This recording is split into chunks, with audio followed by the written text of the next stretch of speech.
Hi, welcome back to AFTV. Now we're going to run through some takeaways we took from the game against FC Nurnberg. Oh, and you messed up straight away there. Let's go straight into it, Lee. I mean, it's first half wasn't great, but we ended up winning 5-3. What we start with the first takeaway that you noticed? What do you want to speak about first? I know you've got one on your mind. One of them, I'm going to have to say the first thing was the difference in quality of the two teams from the first half to the second half. Yep. It was riveting. Yeah. You know, like it was too big a gap. That needs to be bridged. That needs to be bridged. But other real talking, you know, Jesus. Yeah, that was well. I was going to jump in for the second one.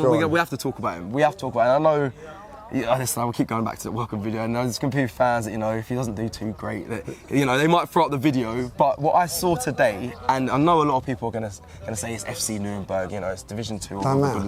What the quality he possessed today, the way he flicked it between the players, the hold-up play. I can't remember one time that he received the ball and I did a bad decision. Nah. He was class today, absolutely class. Should have got a hat-trick. He scored 2, but it should have been a hat-trick, but got marked down as an own goal. But he is someone I'm extremely looking forward to this season. I love players with that sort of quality. I'm going to be honest, if you'd have told me to do that jiggy dance, I would have done it, like, you know, that's how good he was. It doesn't really matter when you go to these games like that, you want to just see something. Yeah. And he showed me that he's got the tools to be a good player, like some of his touches, his pace, but also his awareness to get in on the end of things. And I think that was very, very good. Yeah, it is a friendly, but if he hadn't scored, people would be saying, oh, like, you know, he hasn't scored. So, listen, first touch was a great touch, and the second one was the finish, you know what I mean, to the goal. So, you know, yeah, fantastic. Oh, he was superb. I don't know how he didn't get hat-trick. I thought he got 3, you know what I mean? What about the header and the flick? Yeah, and another thing just to highlight as well, people will say, you know, he doesn't get as much service as he would have got at Man City, but he created his own opportunities today. He created out of nothing. He started it, Eddie receiving the ball and just making something out of nothing and getting great goals as well. So that's something I have to make sure we highlight. Gabriel Jesus, definitely one to speak about. Now, there's one thing I do want to mention before I pass back over to you. The players that didn't feature. We saw a lot of players actually in club tracksuits. Weren't announced names in matchday squad. Players like Leno was in his tracksuit. We saw Ben White, Rob Holding, Fabio Vieira. Yeah. I may miss a few of the names, but there was. They were the standout ones. I was shocked that they weren't involved at all. Yeah, that was there. And don't forget also, like, you know, with them guys that would probably come into the team or in the squad, you've got 4 or 5 that were left behind as well. But it's interesting for me is that they've come all the way out here and didn't even feature for 30 minutes now. If they're the players, particularly people like Ben White and Holding, if they're going to be around, and you give him Pablo Mari and Bellerin that we understand are not going to be here game time, it is a little bit of a worry. But there may be reasons for that. But I would have liked to have seen them being a part of it, even if it was just for half hour. Look, that first game, mainly everybody gets half an hour to an hour maximum. But yeah, to train all week and then not be involved was a bit strange. But don't forget, Ben White's just come back from an injury at the end of last season. That's true. We still don't know about Fabio Vieira if he's come back. He obviously he's wearing a boot. I know he did say he was fit. I saw him riding the bike, but he wasn't. He obviously wasn't in the matchday squad. So it'll be interesting to see what's going on there, because I was actually looking forward to seeing him. He was not involved today at all. I want to highlight as well captaincy. We saw Hector Bellerin start the captain's armband. That's interesting, don't you think? Yeah, that one threw me. Now, some people might be like, listen, it is what it is, but that was a surprise. I'm not into that. Like, you know what I mean? Captain, I think, if you're captain of Arsenal Football Club, it should mean something more than just an armband or a token gesture. I'm a big believer. I've been brought up on captains that were, you know, Pat Rice, you know, was the sort of first captain I can remember as a kid, like, you know what I mean? And then, of course, Tony Adams, Kenny Sampson, you know, proper captains, Patrick Vieira. 100%. You know, I'll even put Fabregas in that quality of captains, because he led by example. Yeah. But what I'm seeing now is like being tossed to one player to the next, and then for a player that's turned around and come and said he's going to be at the club, to give him the captaincy, I'm not too sure about it. People will turn around and go, oh, well, it don't really mean that much, and I get that. But for me, I think, you know, we've got to start getting it back to that there is something about being a captain, and particularly of Arsenal Football Club. Yeah, I'm going to be honest, that was a surprise to see him lead the team out. I want to go kind of over to the person who picked up the captain's armband once better and left in the second half, and that was Mohamed El Neni. I mean, got a new contract, got an extension, and he was superb in that midfield. He scored an absolute screamer. You know, it wasn't a scream, we was right behind that, like, you know, but he does get one of them every 2 years, 3 years, so unfortunately we won't see one of them again. But no, listen, I like Mohamed El Neni, I do like him. And then he said Mohamed Ali there for a minute, wish he was as good as him. But like, you know, I think he's a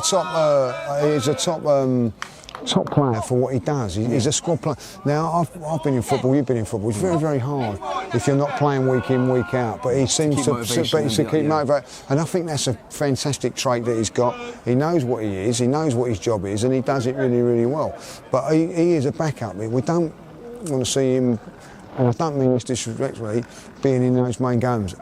I'll say it again, highlighted again today, the Congo is not quite ready to take the reins as a midfield. Arsenal have to invest in that midfield area, and that is a big talking point, and it's being highlighted in friendlies, it's being highlighted in games. Please. But can you see a space for him in the squad though? What, El Neni? No, Lokonga. I'm talking about not to start, but to be part of the squad. I do. Particularly in the Europa League, I want to see him playing in Europa League, starting to dominate those games in Europa League, and then also dominating games in Carabao Cup. He didn't dominate that game today. Doesn't help it when you haven't got all the first team players around you and everything like that. But come when we be competitive, he has got to step up to the plate. But that has not been a criticism. I think there's going to be times when he's going to be, he's still learning the game, and it may be alone at some sort of stage. But ultimately, at this moment in time, if anything happens to El Neni and Xhaka, he's the next in line. It's not. We have got to invest. I expect Arsenal, before they go to America, to have a midfield player over the line. Or two. Let's just wrap up and speak about just some players we didn't mention. Marquinhos and Matt Turner. Matt Turner went in the sticks for the first half. In the second half, it was Okonkwo. Now, a bit of a. I won't say unfair, but a bit of a shame Matt Turner went in goal for the first half, where the team weren't. No, that's true. That's true. I mean, so I'm not going to judge on that. Like, you know what I mean? But you know, I felt even so, don't matter who's in front of you, you should still save that first one. But ultimately, that's what did happen. The game changed in the second half. 100%. And what did impress me, I think it's something to talk about, is we went to a back three. We went to a back three, which, if you look at it next season, if you go with Gabriel to the left, Ben White to the centre, Saliba, and that will then give you two up top, Eddie and Jesus. So we said we're not too angry at that. What I think that is a formation that Arsenal can look at, and maybe if they've got the right players in the right areas, it could be one. Defensively weak today, but obviously we haven't got our main players in there. But I'd like to see us play a back three at one stage in this pre-season with those three guys. Now, Saliba wasn't here. No need to panic about that. That's because of internationals. He wasn't here.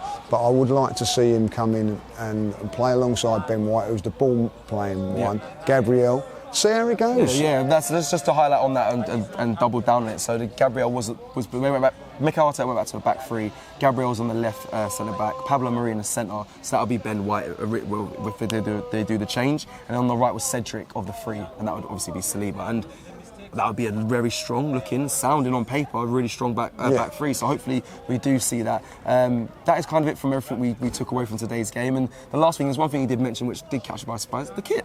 They were wearing the home kit. We said that, didn't we? I couldn't believe it. I can't believe they got a launch in America. So the first we're going to see that is in America, which we did wonder what they was going to do. And we come out in the home kit, like, you know. But you know, so onward and upwards now. We go on to America now.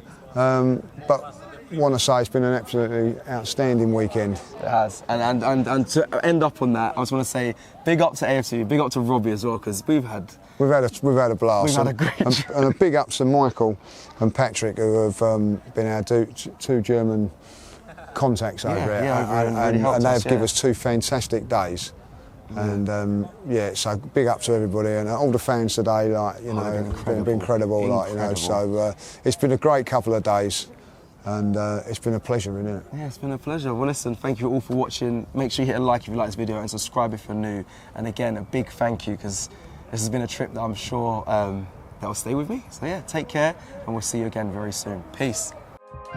Shop for AFTV merch at shop.aftv.co.uk. Subscribe to us on YouTube. Follow us on Instagram, Facebook, Twitter, TikTok, Snapchat and Twitch. We've got content for every platform, so check it out.